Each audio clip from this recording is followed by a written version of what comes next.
Well, nowadays you got to have that confidence because people nowadays. Before we get straight into the podcast, I just want to give a huge shout out to our sponsors, Declan Kirby GAA Star. Declan Kirby GAA Star Championship Journey. It's a series of GAA team children's books written by primary school teacher and GAA coach Michael Egan. You can check it out in the link in the description down below, of course, as well. Follow the trials and tribulations of Declan Kirby and his team at Smithgreen Gaelic Football Club, recently formed but promising GAA team. The book is now available in Easons and all good bookshops, so check it out in the description down below, and let's get straight into it. Welcome back to GAA Fan TV. My name is Aaron. I'm delighted to be joined here today by Jason Keelan from the Loaf of Bread GAA podcast today to review the football and hurling action and run through all the big talking points and big results, of course, from the weekend's action. I suppose first of all, Jason, how's life? How's things with you? All good, yeah. Thanks for having me on again, Aaron. Today is I suppose for myself a big enough day. I'm launching the first ever GAA Global podcast series today, so it's going to be running from today twice a week, every Monday and Thursday from now until middle of 2022 by the looks of it. So 60 to 70 GAA clubs around the world coming on. Got a bit of a thing today with O'Neill's as well, doing an offer to do a giveaway with it as well, which is nice. So yeah, it's been a good weekend apart from the weather. Otherwise, it's been pretty good. Yeah, very good. Yeah, and we'll definitely get onto that, all right, and discuss that a little bit later on, because I've seen anyway, like all the different clubs involved, and it'll definitely be interesting to hear what kind of stories maybe you heard from some of the different clubs, because I know anyways, like in particular in Ireland, like I feel like a lot of the clubs, they always fall under the kind of same umbrella, the same structure, but clubs abroad for whatever reason, because they're not necessarily under that same umbrella, it's just they kind of make it work in their own unique way, and sometimes it can actually be quite special. Like, yeah, definitely. Yeah, there's whenever you want to chat about it, there is some pretty strange stories, and like you said, the structure is a little bit different in some parts of the world, which I've learned over the last couple of months doing this as well. So 100%, yeah. Well, I suppose we'll crack into some of the games. I suppose we'll start with hurling, I suppose, because that was really, I don't know about you, but that was really where I think all the excitement came. I don't think football has really got that kick necessarily yet. It hasn't really kicked into gear yet. But I suppose for the hurling action this weekend, I mean, it was something else. I mean, there was so much action, so much talking points all together across the 4 games and the Joe McDonagh Cup games as well. Yeah, there was definitely. I suppose everyone is talking about James Owens today and the famous penalty that, as I saw on Twitter last night, it technically by distance happened closer to the Ennis Road than it did to the goals, which I thought was such an unusual one. I don't get it. I know Brian Lohan was so upset and angry after the game. You could tell it in kind of the way he said it. There was probably, if you took the camera off me, probably went, putting fists through walls and everything. It was a kind of a shocking decision. I know when I was looking at it very quickly, I thought the foul was more kind of guy lost his feet and took him out of it, but I can see it now, it was very deliberate. But at the same time, to give it as a goal scoring opportunity, I think it's mental, as some lads are saying online. The next step now is bringing in VAR into the game, and that will just, the rules just. I know Brian Lohan said he didn't offend against the rule, but at the same time, it's been implemented in very strange ways. Like, you have a penalty for that, which is, I don't know how many yards away from the goal, and then there were other incidents over the games yesterday and Saturday where there was very little given, even though it might have been 26, 27 yards out. Like, it is the talking point of the weekend. Sadly, it's kind of overshadowed some of the other, great things that happened as well. But it has to be kind of talked about. Like, it's absolutely ridiculous in many ways. Yeah, 100%. Like, it was a horrendous decision in many ways. Like, and I think it was definitely one decision that definitely shocked everyone when they seen it, because, like, again, like what you said, like that image obviously that was going around on Twitter where everyone's seeing that it was very much closer to the Ennis Road. Yeah. Like, and yeah, I'm not too sure like what the crack is really with the whole rule changing, because I know Joanne Cantwell on the Sunday game was saying it doesn't have to be a clear goal scoring opportunity, it just has to be a goal scoring opportunity. But in my opinion, then in that case, then we'd have penalties left, right, and centre. We'd have sin bins, and I always understood from reading online anyway, and from reading how the rule was, I suppose, supposed to be interpreted as that was a clear goal scoring opportunity. But it does seem to be, I don't know, different refs seem to have their different minds made up. It's a bit like the black card rule as well, where you could see, maybe David Goff give, a black card for a harsh Yeah. challenge, and then you could see another ref do something else. So it does seem to be whatever way the referee kind of interpretates the rule, I suppose. Yeah, and then potentially just as a scenario, you could have a team who need a goal in the last puck of the ball. They put everyone forward, everyone is back. The puck goes wrong. One of the attacking team gets it, and suddenly he's got 80 yards, 100 yards of the pitch in front of him with nobody left. If he's taken down in his own 21 with nobody in front of him, does that count as a penalty to the end? 100 yards away. Like, it's literally, if it's not a clear goal scoring opportunity, you're open to any interpretation. If James Owens is given that one at the sideline yesterday, what's stopping the next referee give him one, for Tony, or someone's bursting through, Tony Kelly's bursting through on goal from the halfway line. He potentially could score a goal from it because he's Tony Kelly. He can do pretty much anything. Do you give him a penalty when he's fouled anywhere between the halfway line and the goals because he's that quick and he could easily flick the ball past 5 or 6 players and bury it? It's pure judgment. It makes no sense. I don't get it. I don't get it at all. I didn't get that decision yesterday. I don't think anybody really did. And I think anyone online who was trying to defend James Owens is just trying to do it just have two sides to an argument. It's the most one-sided argument decision I think I've seen this season, and probably won't see anything worse than that. That was the worst decision I've seen by a long way. There was a couple of other, non-interesting ones over the last day or two as well. Like, there was one in the Longford match as well, which I was kind of going, well, how is that not a penalty, and something else as well? But if it's up to interpretation, you're going to get wild decisions, and we're going to be talking about them instead of talking about lads who scored 110 or 112 or whatever it is to score in a match. We're going to be talking about refereeing decisions, which is, although it's interesting, it's not, it takes away from the glory of the players as well. So yeah, like, I think maybe the people who were probably defending the referee must have just been staunch Tipperary supporters. Like, that's the only two ways I can look at it. And like, I've strong family in Tipperary, like strong hurling roots down there. So I often tend to kind of cheer for Tipperary, like, especially in these games. But I don't think you can have any complaints there. Like, 100% shouldn't have been a penalty in any way. Like, definitely a yellow card, maybe a sin bin, but I think the double jeopardy rule seems to be the issue. Like, and even at the end of the game as well, like, you had Aaron Shanahan who was dragged down by Barry Heffernan. Like, that looked like a blatant penalty as well. I know some people were defending it and saying maybe Shanahan brought him down, but that looked like a blatant penalty as well. Yeah, at least though, if you're going to, like, you could at least, the fact the umpires are there beside you, you could have at least stopped the game and got in and asked him. Like, he'd no qualms about giving a penalty on the sideline, basically almost in the stand, but yet something quite dramatic, almost in the small square, 2 umpires nearby. It would have been quite easy just to wait once the ball, even stop the game or wait till the ball's out and just go, lads, did you see anything? Like, there was nothing said about that one. And it looked pretty clear in real time. We obviously don't have the benefit of the replays at home, but it looked pretty clear that it should have been a penalty. And they were outscored 2-4 to 2 points or whatever it was in that space of time with the man gone. So it really killed the game. It destroyed the whole game, really, because up until then, like, I kind of thought Tipp would walk it in many ways, and it kept getting close, and then it was 110 apiece, then it was 111 apiece, and then suddenly you kind of felt like, oh well, Tipp are going to stroll this now.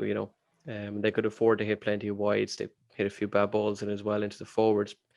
They still kind of strolled through it in the end, and it was a pity because it had the makings of an absolute classic game, and in the end it's destroyed by one decision or 2 decisions maybe. So yeah, the momentum definitely spun all right. Like what you said, like, Tipp outscored Clare 2-4 to 1 in that 10-minute spell when Aidan McCarthy was in the sin bin. And I suppose looking at the result itself, because obviously there was still a game that took place despite all the madness of the refereeing decisions. And I suppose for Tipperary, like, they can come out of the game and they probably weren't at 100%, like, they probably weren't at their absolute best, but I suppose they'll go into the Limerick game with a bit of confidence, knowing they're back in a Munster final and that they've come through this game, I suppose, without being at their absolute best, and I suppose got a bit of help from the referee along the way.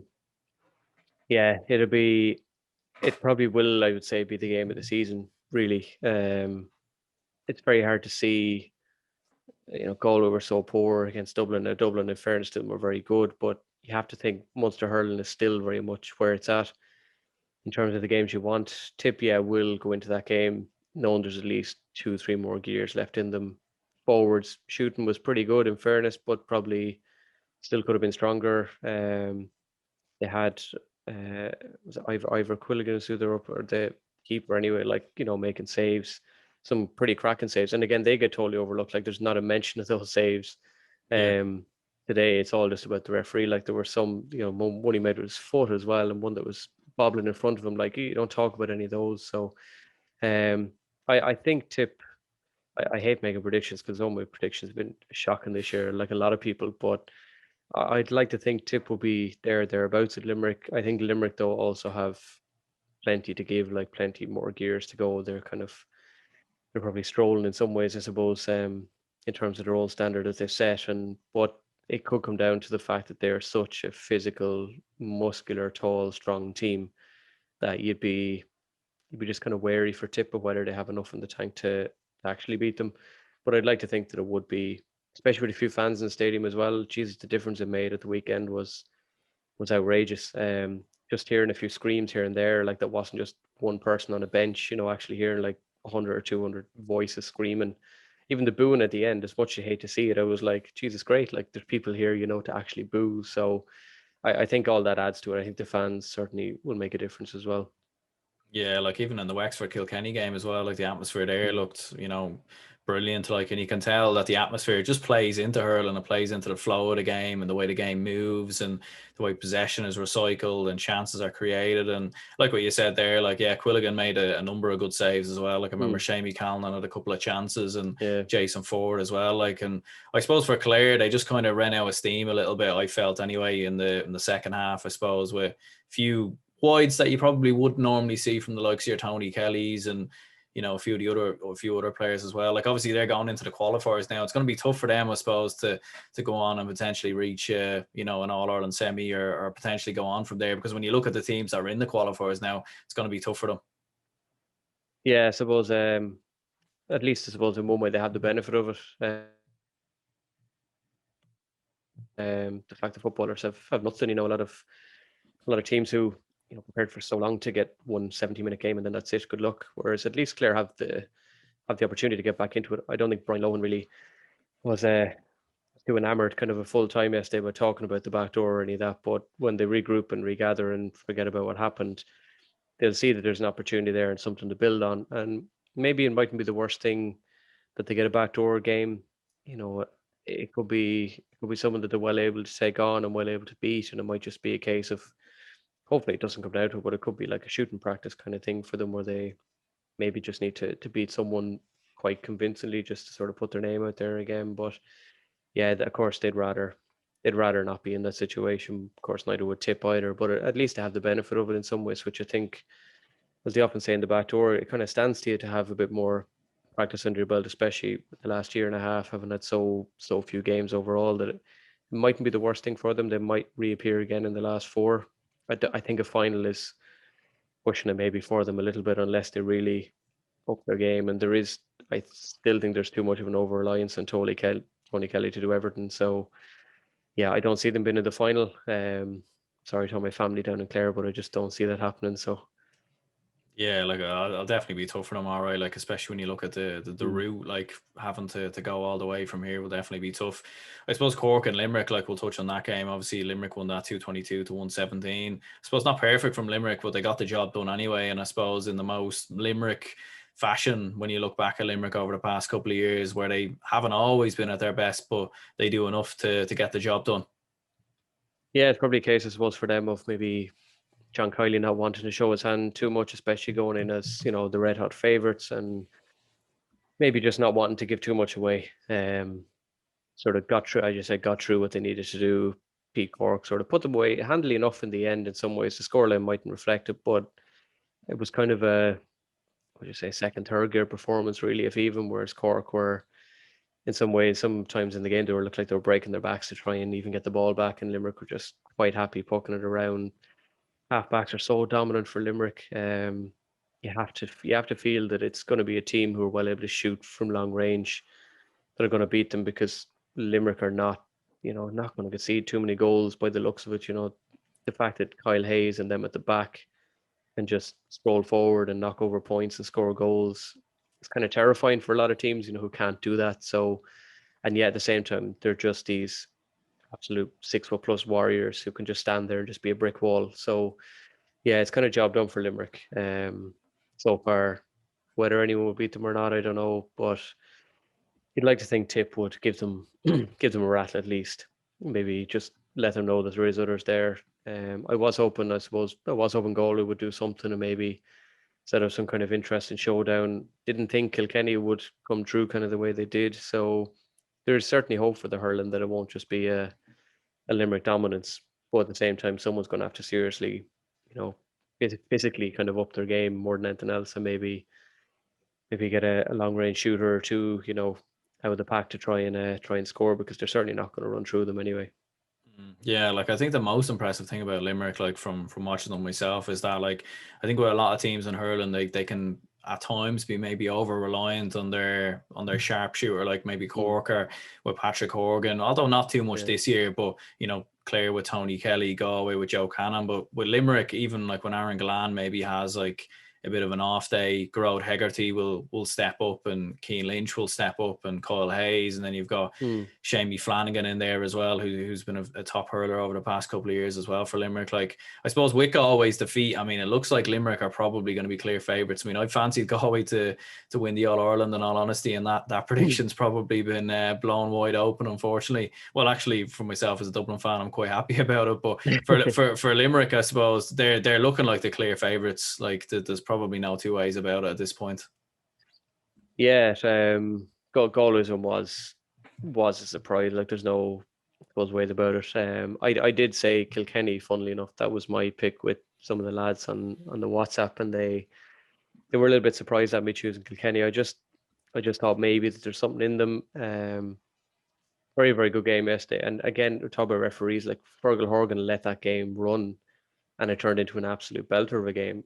He didn't stop it for everything, and Anthony just sort of let it run. And I think, as someone was saying online, is kind of the fact that he with more experience himself as a hurler, that maybe kind of stood to the game, having him in charge. Would James Owens have given a penalty on the sideline of Croke Park in the same way? It's hard to know, but like TJ Reid knocked over 16 points or something yesterday, and Owen Cody was on fire. I think he's Henry Shefflin's cousin. I could be wrong, but I don't think he's one of the actual. I think Diarmid Cody is Brian's son, but Owen Cody certainly was on fire. And then you've like Walter Welch as well, who can come on and do something as well, like a big physical presence. He's been around for years, or seems like he's been around forever anyway. But I would like to see. I'd love to see a Kilkenny Limerick battle this year.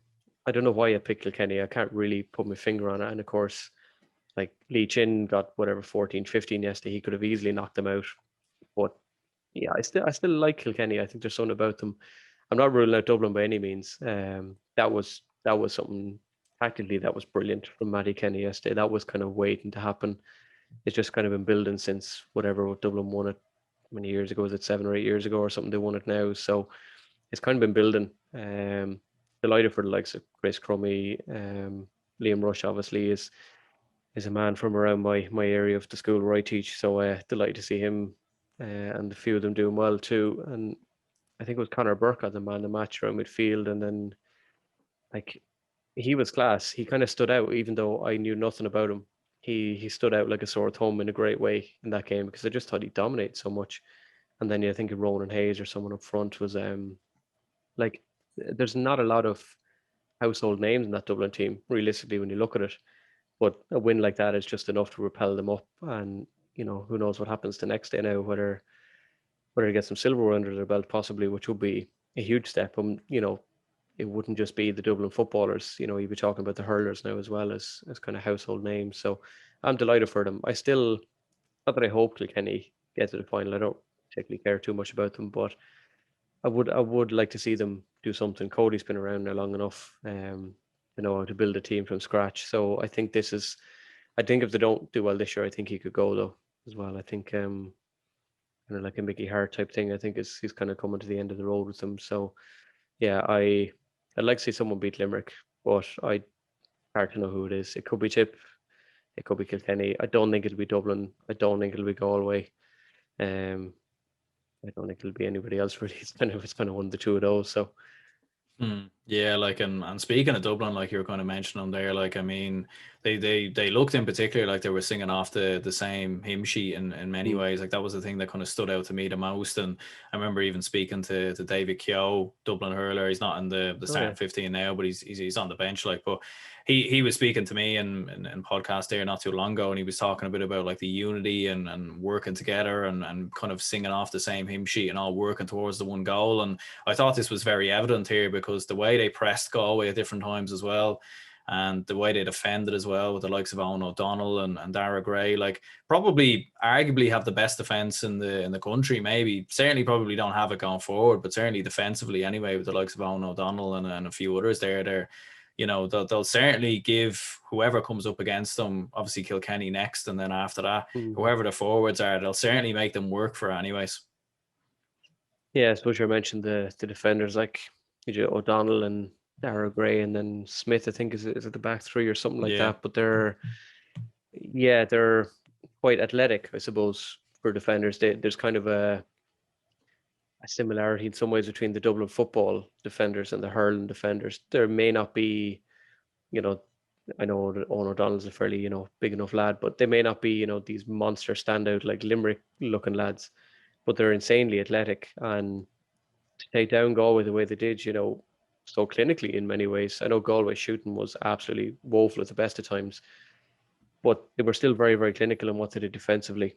To stop till Conor Cooney and Whelan and all these, to kind of keep them as low a score as they kept them was quite impressive, because although it's in Croke Park, like Galway are no strangers to Croke Park. Like it's not like they were like overawed by this giant pitch, like Westmeath might be when we go up there, that kind of thing. But it should have been what everyone expected, like an absolute walkover for Galway. But I thought a huge credit to Dublin, right from Alan Nolan. Like I just think he's such a good keeper and so assured. Like, but never will probably not get mentioned at all when it comes to, unless Dublin go far, like for an All-Star, that kind of thing. It'll be like Ivor Quilligan and them who'll be getting it, for the few saves they made on TV or whatever. Still a great keeper, but I just think one more win would propel the Dublin hurlers up to kind of that level that they need to be at. If you take Kilkenny out in Croke Park, like you're assured of some sort of heroic status for the future anyway. So yeah, they're definitely assured. As I said, I'd love to know a bit more, love to see a bit more of them, because the likes of Burke and Hayes and them, very new to me, didn't know a lot about them until the weekend, when suddenly I was like, who the hell is this lad, banging in 1-3, and who's this lad dominating midfield? Like didn't come about overnight. It's just hopefully now that it sticks and they just push on from it. Yeah, like, because I know when Eamon Dillon, obviously he had an injury, and I think Dublin were hitting a lot of long balls up to him a lot of the time, and I think maybe his injury in a weird way has actually potentially helped Dublin, because they brought in Keane Boland and Ronan Hayes. I suppose for Galway, like, I mean, like where do you think it went wrong for Galway on the day? I mean, I feel like they were a bit arrogant in many ways, the way they were going for goals so early on, and I don't know if they really like respected Dublin and kind of seen that they were a challenge. I think maybe they kind of went into this and think, we're probably going to win this quite comfortably. What do you think? Yeah, I think Canning's early attempted goal, like down the canal end or whatever it was, that mightn't have been the best thing to do in general, because it's kind of like, as you said, it was almost insulting to Dublin. It was like, well, look what I can do, from so far out. I'll just rattle you and put you away by half time. And then Alan Nolan obviously made a few great saves, a few cracking saves. And then suddenly they kind of realised, especially with Joe out around midfield as well, they kind of realised, we're not really hitting it up front that well. Our long range isn't working that well either. And Dublin just sort of took them apart as they needed to the best of their abilities. The shooting, I thought, was pretty, not so much even the shooting, like the choices that they made. Usually they're usually a bit like the Dublin footballers in some way. They kind of work and get the space that they need, and then you'll see, Conor Whelan will have the ball out in front of him as he's running, like lining up the target, lining up the angle, and there wasn't a lot of that. And the fact that, I don't know, maybe was there something, the fact that what Joe Canning needed 11 points or something to break the all-time record, was there something behind that Dublin were just motivated to like stop him and just make sure that he wasn't, didn't go down the record books against Dublin, that kind of thing. There was just there was tenacity about Dublin that Galway normally would bring against, probably the wrong word to say, but against the biggest teams, which maybe they thought wasn't Dublin. Yesterday they might have just thought, look, up to Croke Park, let's do the job. And maybe they had the one eye on the next day, which is, tragic mistake to make in sport, never mind just in hurling. Never underestimate a team anywhere, but they really did. They didn't give Dublin any respect. And the penalty attempt, the goal attempt, I should say, early on, kind of shows that they were just out to kill them and had the job done by half time, take off all the good lads, put them in cotton wool till they play Kilkenny or Wexford, wherever it was. And yeah, it backfired on them pretty miserably. Which for hurling, I suppose, in some ways was no harm. And for the spectator, for the neutral, it was absolutely quality. Yeah, like we all kind of love to see a bit of a surprise upset here and there, and a bit of a surprise and a bit of a shock. And I think that's why a lot of people probably enjoyed watching Antrim a lot of the time in the league this year, for causing one or two surprises. I suppose next up for Dublin would be Kilkenny, obviously, after, and like what you were saying earlier, like they were so efficient in that 8-point win over Wexford, like after extra time. Like I seen they'd 78% accuracy in terms of their shooting. I mean, like with Kilkenny and Brian Cody, like they've been a team that's kind of been up and coming with some of the new lads coming into the team, like the likes of your own Codys and your Adrian Mullins and whatnot. And obviously you still have experience in there, like TJ Reid. Like they could very well go on, like playing Dublin. That, like, with all due respect to Dublin, they'll be happier they're playing them than Galway. So I suppose for Brian Cody, if they win back-to-back Leinster titles, I mean, they could very well go, they were last team to beat Limerick as well, of course, in 2019 in the championship. So Kilkenny could very well be the team to go on and potentially win the All-Ireland this year. Yeah, it would be such a Brian Cody thing to do, wouldn't it, as well, if they did win it. It's like everyone's kind of written him off. He's been around, forever. They've kind of said, oh, this team, is not going anywhere. If they don't have TJ Reid, they're kind of nobody. And it would just be typical of Cody just to literally turn around and win the All-Ireland then and just shut everybody up. The guys coming through, Owen Cody is kind of one of the ones I think really that has stood out. He's so much skill, so much speed. Like, I think he won something yesterday. I can't remember exactly what he scored. Feel a bit sorry for Wexford in some ways. Like, it was such a classic game, and to come out on the wrong side of it the way they did after extra time was kind of frustrating for them. I thought they deserved a bit more out of it, but that's, standard Cody, standard Kilkenny. Like, we will not lie down until the final whistle goes. And the game had everything, like drama, even up to the debate over how many subs have been made. Like it literally had everything. So you couldn't have asked for much more as a game. I still, as I know I've said already, there's something about Kilkenny. I don't know what it is. I can't put my finger on it. To just, they're the kind of like, annoying person who just won't go away, or that person you just want to kick out of the WhatsApp group and they just won't leave, they could still be there at the end of the year. And it wouldn't surprise me in some ways if they got to the All-Ireland final. Probably likely to be, if it was Limerick or whoever it is to be playing, but they'll meet Limerick, I'd say, somewhere along the way. I don't think they'll make the same mistake that Galway did. I think Cody is clever enough and experienced enough to know that Dublin will still come out the next day. Dublin will obviously be, pretty wrecked from the effort they put in, likewise Kilkenny. But I think Cody will offer Matty Kenny a bit more respect. I think the two of them know each other long enough now in the hurling circles to not give each other a bit of respect. I hope Kilkenny don't run away with it. I could see it in, DJ Reid kind of 16-17 freeze kind of game. I hope it doesn't turn into that. It could very easily, but hopefully it doesn't. So yeah, like, and the worry as well is obviously Owen O'Donnell, who's obviously we were speaking about earlier, like he picked up a big injury towards the end of the Dublin game, and he's actually done a great job on TJ Reid the last few times he's marked him. So not having him in the team, I think will probably give TJ Reid maybe that extra step he needs as well to dominate a bit more. So that would probably be a bit of a worry for myself anyway as a Dublin fan. Like what you said with Wexford there, like you have to feel a bit sorry for them, like especially at the end of the game as well, where Liam Ryan hit that shot from about 40-50 yards. It looks like it doesn't go over. I think it looked like it hit the crossbar. Yeah. Comes back to Rory O'Connor, deflects in off the goalkeeper in the end, Owen Murphy, and eventually goes back to Hawkeye, and it's not given. Like, there's not too many situations, I think, where a player I think even some of the fans were a bit confused, because when it came up on the screen and it was the tick, it's like, do we celebrate? Do we not celebrate? Because the Wexford fans wanted the X to come up instead. Like, it was a mad situation. Yeah, it's an interesting one. I was reading, like, what would you have done if that happened outside of a stadium with Hawkeye? Like, in a different scenario, Wexford are playing, in the Leinster final and not Kilkenny, like, and it's just, I suppose, the nature of the stadium that you're in, and you want to play in Croke Park, and just, if anything, that's something that went against him. Being in Croke Park is probably the only thing that would ever go against you being in Croke Park, apart from the wide pitch. But it certainly went against him. It was very strange. At first, I know when I saw it in real time, I kind of went, that looked like it went over the bar.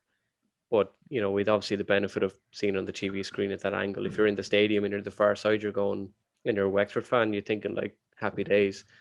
And then, as you said, yeah, I remember watching the TV, and the thaw came up, and I was like, I can't tell if it's Wexford fans cheering or Kilkenny fans cheering, because I don't think anyone really has a clue what's actually going on. So I think it's a pretty unique one.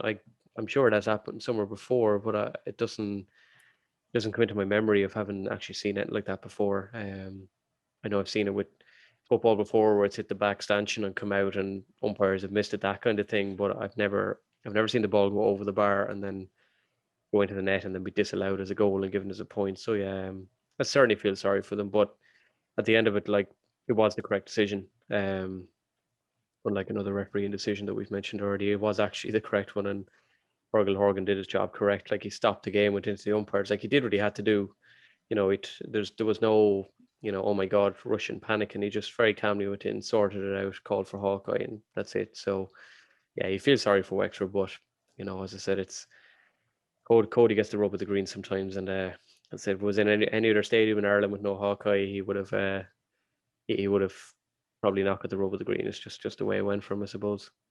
Yeah, like, and I remember there was a situation, I think, involving Tipperary, I think, and it might have been Wexford as well, where I remember there was a point that went over the bar, and it was similar again, and then I think the other team went down the other end and scored. I can't remember the game, so maybe someone watching can let us know in the comments down below. But I suppose moving on from that, we'll run through some of the Joe McDonagh Cup games, and obviously your own county, Westmeath, a big 5-point win for yourselves over Carlow. And I suppose with Kildare up next, like, you must be feeling confident enough anyway that you'll get to the Joe McDonagh Cup final after that victory.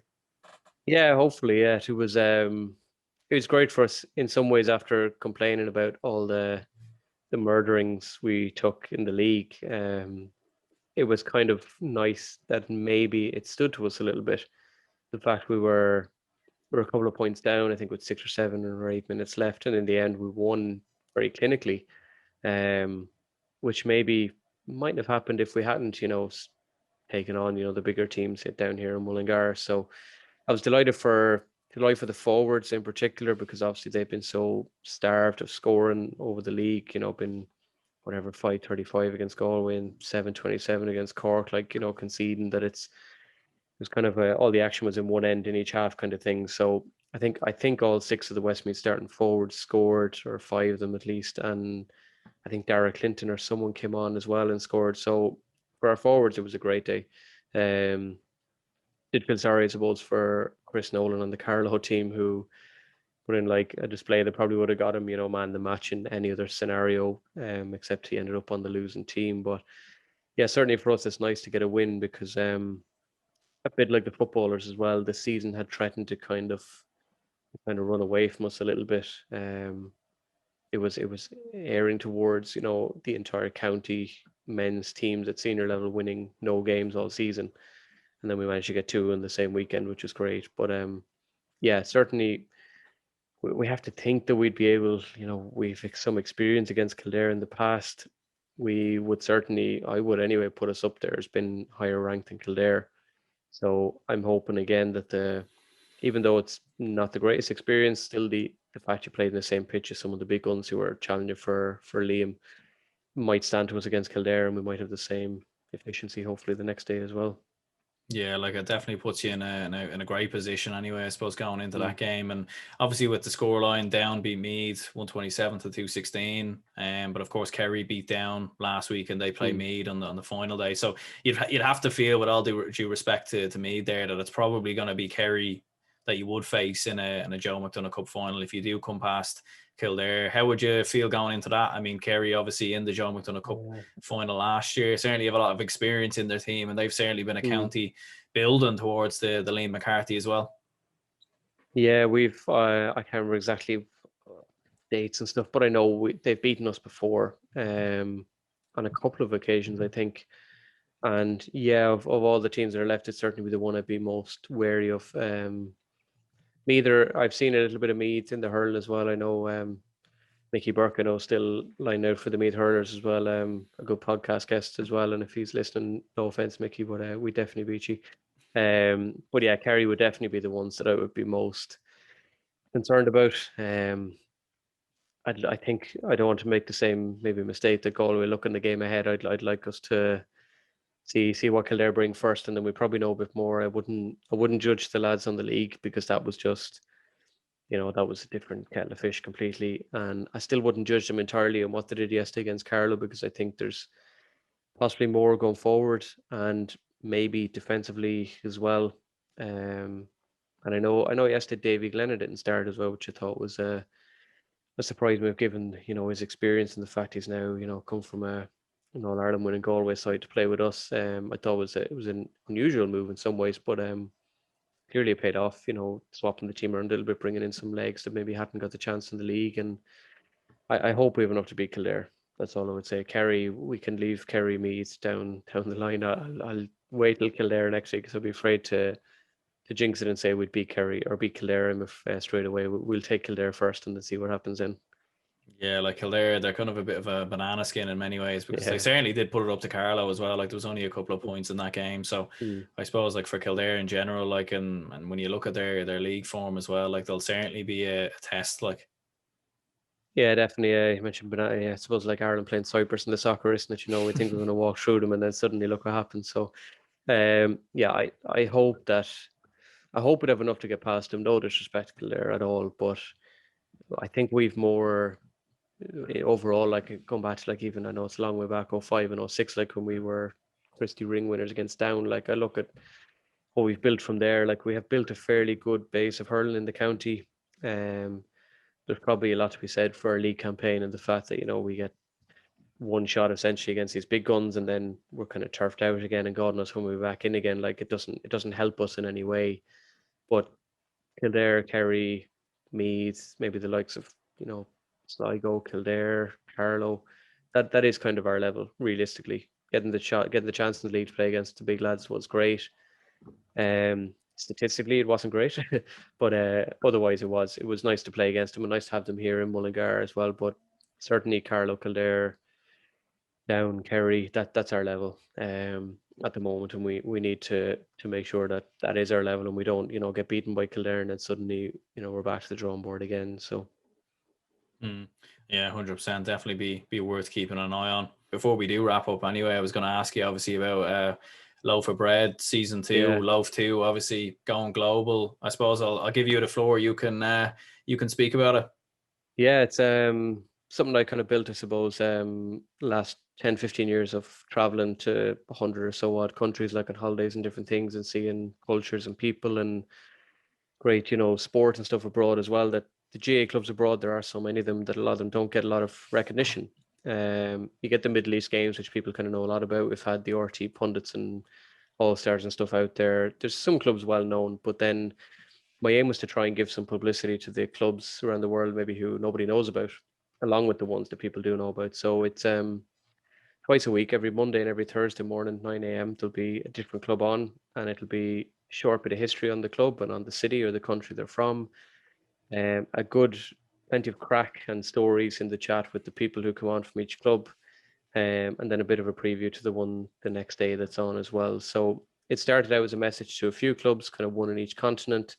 There's now 67 clubs involved, and today then O'Neill's have kind of come on board as well, offering to do a giveaway of the jerseys from one of the international teams as well, just to promote it and promote the jerseys for the clubs, because obviously it makes them a bit of money as well.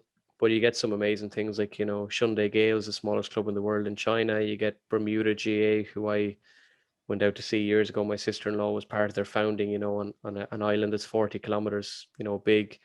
Argentina GAA, where you meet a guy called Stevie Thomas Cartilage in the middle of Buenos Aires, who comes on and tells you that he's related to Morris, Con, and Cian O'Callaghan. Like these are the things that you find that you would never find, and a lot of people don't even know these places exist, these clubs exist. So yeah, definitely worth tuning in. Anyone who's into the GAA at all, it's never been done before in the history of the GAA. So it's a new one, and I'm just trying my best to build the audience for the clubs more than anything else, because it's those people who listen who will buy the jersey and support the clubs, and we'll give them a bit of a platform to be heard. So that's kind of where it all came from. But yeah, definitely, if anyone listening wants to check it out, that would be fantastic. Yeah, 100%. Like definitely, like us, like what I was saying earlier as well. With a lot of different clubs, like they kind of make their own way of making it work. Like I was on the J1 in San Diego there a few years ago. I didn't play for the club over there, but I know a few lads that I was living with were playing a bit of hurling and a bit of football, and some of the stories they were coming back with as well about like different people trying to make it work. And sometimes over here, like if you have a pitch and you try make it work with cones or whatever, like sometimes like these clubs can be very creative with different ways that they make it work. Like they might not have a pitch, so maybe they'll find the beach somewhere, or they'll find different ways to make it work, which is certainly quite fascinating. Yeah, you'll if you listen to any of the episodes, number 1 today is with Geelong Gaels out in Australia. It's actually a Raheny man, Johnny from Raheny is out in Geelong Gaels, and he was talking all about it. But over the next 8-9 months, twice a week, some of the stories that come out are brilliant. And then I've got some crack questions to ask them as well, like about Father Ted and choosing between Marty and Des and all that kind of thing, the usual stuff to get the chats going and have a bit of crack as well. So but we've every continent covered, every GA association in the world covered, right up to Luleå Gaels, who are up in the North Pole of Sweden, right down as far as Mars Rangers in Auckland, South Africa Gaels, Argentina as far west in the world as Mulholland in Los Angeles, right across to Japan GA, lads in China, a couple of teams in China, Vietnam, Bermuda, Myanmar, everywhere. Basically, you name it, I've found a club. So it's going well. 100%. Yeah, well, I'll link down the first episode down below anyway for anyone to check it out. And look, listen, cheers anyway, Jason, for your time, for running through all the action in about football and hurling. Yeah, pleasure, and thanks so much for having me on. I'll talk to you again soon, hopefully.